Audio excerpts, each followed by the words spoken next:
Well, folks, there's my kitty cat right in there. I got some new carbide for him, the dual runners that it needs. I just gotta get him on there. I don't know if I'm gonna be able to work on it today or not. My brother's sled's behind mine, and every time I try and back this thing up, it tries to go sideways instead of straight back, and it goes to the wall, and it's very hard for me to move it. I can, but it's yanking and pulling, and that's not good on my back and my shoulders with metal rods in my back and everything. It's just a heavy sled, so I'm gonna have to wait for my brother. But I'm gonna see if I can at least loosen up the ones that are on there. We'll see. I don't know. I might be able to work on it right inside there if I can get a jack in there and jack up one side at a time under the suspension or something. See what I can do.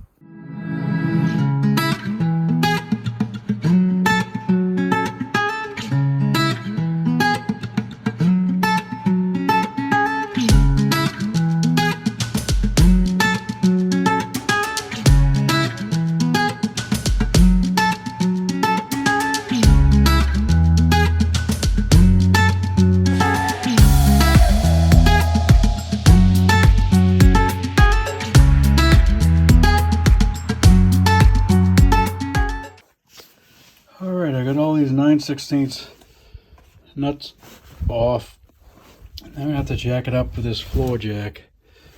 And then try and tap these out so I can get this out so I can replace them with the new ones. Slow going. We'll see how it goes. Inside the trailer here, if you can't tell. Not a lot of room. See the two sleds in here. It's just a real pain for me to get both sleds out and then get it back in and all that. Plus, I'd have to hook it up to the truck, or if you back up one, it's all right. But as soon as you back up this second one, the friggin' front end of the trailer will flip up in the air. So, hopefully I can get it done in here. Okay, I was able to tap the old one out. Took a while, but I got it. So you see it has no carbide left on it at all. Well, actually, tiny bit there you can see, but not enough. You definitely need to replace. Look at that, even the metal is getting worn down up here. It definitely needed to be taken out and replaced. The brand new ones are over there. I'll slip that one on here after I clean that spot up a little bit. I sprayed it with this blaster silicone.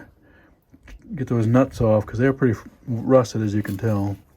I'm gonna go put one of the new ones on and start with the other side. Alright, just want to show you the two. Here's the new one. Don't care for that much. It looks kind of half-assed for a brand new freaking thing, but it is what it is. And here's the old one.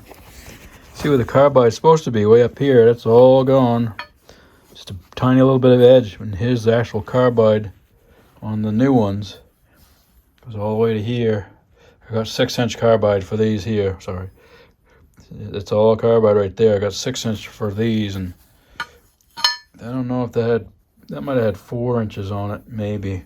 It's hard to tell. It was just so wore out. But yeah, they definitely needed to be replaced. I asked them that when I bought the sled, and they weren't really sure. They weren't keeping an eye on them, so I did ride it last year, but I definitely noticed that I think I needed new ones. That might even help me back out a little bit more now that I don't have all this friction of just steel on here, backing out of here. But put the new ones on and get to doing the other side. All right, good place for my Woody sticker I got with it. Put it right there. I put some PV blaster silicone on everything too. I put them in the joints here, everywhere I can find, and then I put them on these nuts to help them from rusting like these ones were. These were horrible. You see them rusted over there. They took quite a while, and you know when you pull them off of there, they're all hot because they're just so rusted. And I sprayed these over the summer, thinking I was going to take care of this in the summertime, and never got to it. And so I sprayed them again before I started. But yeah, you can see that carbide. Those little short carbides there, unless it was down to here, it's just all completely worn off. But definitely needed to replace, that's for sure. Should steer a lot better. Not that she didn't steer good now, but now I got to go to the fun part over there, which is going to be a lot harder because I have a lot less room. But got one done. We'll start the next.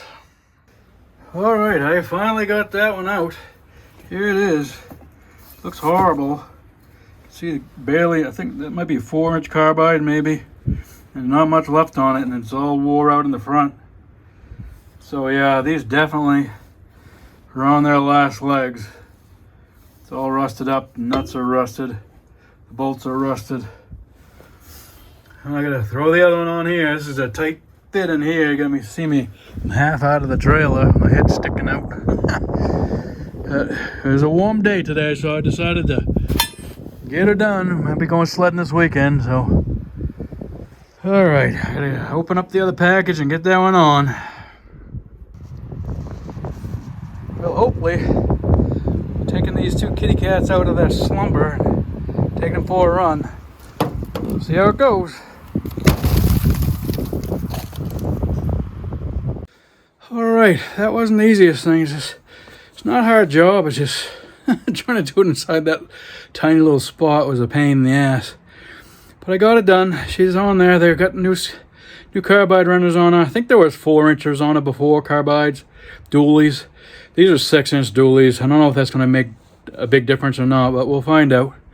It's and I sprayed all the joints and stuff with that Duralube stuff just to try and stop any kind of rust and help lubrication a little bit. I don't know if it's going to freeze up or not, but who knows?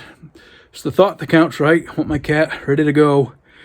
Tighten up the ski loop. The ski loop was loose and it was rattling. So I don't know if that was what was making that noise. I was hearing a noise while I was riding. Hopefully that's all it is a stupid ski loop sound.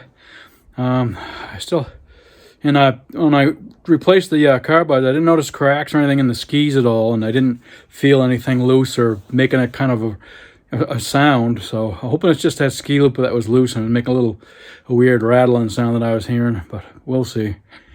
Only way to find out is to take it for a ride, and hopefully this Sunday we'll be doing that. Thanks for watching, everybody.